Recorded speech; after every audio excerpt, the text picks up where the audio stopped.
accès à l'électrification rurale, accès à la connectivité, donc résoudre le problème du désenclavement.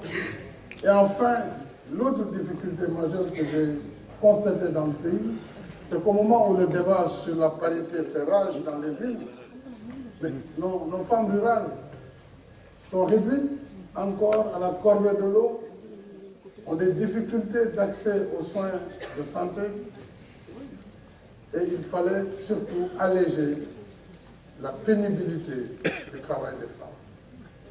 Alors c'est de là où j'ai conçu le programme d'urgence de développement communautaire.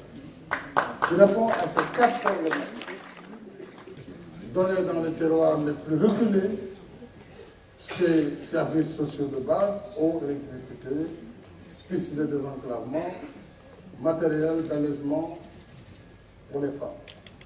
Vous avez le PUDC, vous avez le PUMA qui, lui, donne les mêmes services, mais dans les zones et dans les territoires frontaliers, puisque c'est des gens, par définition, qui étaient oubliés, puisque n'étant pas connectés, ne pouvant pas faire la grève, n'ayant pas de moyens de pression sur le pouvoir politique, c'était des populations laissées à part. L'inclusion consiste pour moi à non seulement partager le fruit de la croissance, une croissance qu'il faut créer dans la production, dans les productivités. Et je suis heureux aujourd'hui que nous soyons là autour de l'économie numérique finalement. Puisque c'est le futur du monde, c'est aussi le futur de l'Afrique et le futur du Sénégal. Voilà pourquoi je reviendrai tout à l'heure sur les startups, mais l'inclusion, c'est vraiment un axe fondamental du plan Sénégal émergent, c'est l'axe numéro 2. Le capital humain, la formation des jeunes, des femmes, des hommes, l'éducation, la formation professionnelle, la santé, avec tout le package qui a été mis en œuvre, tel que la couverture maladie universelle, puisque jusqu'en 2013, il n'y avait que 20% des Sénégalais qui avaient accès à une couverture maladie. Les 80% n'avaient aucune possibilité de se faire prendre en charge pour leurs soins.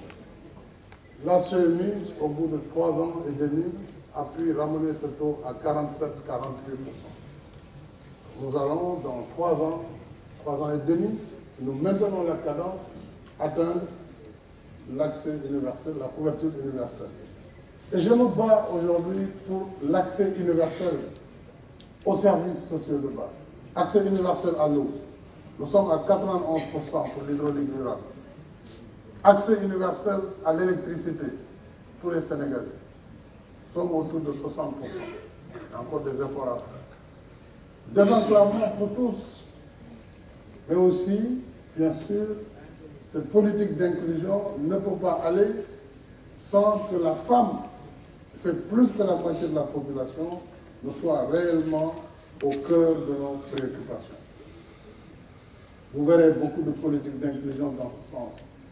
La gratuité de la césarienne, la gratuité des soins pour les 0 à 5 ans, c'est aussi la famille.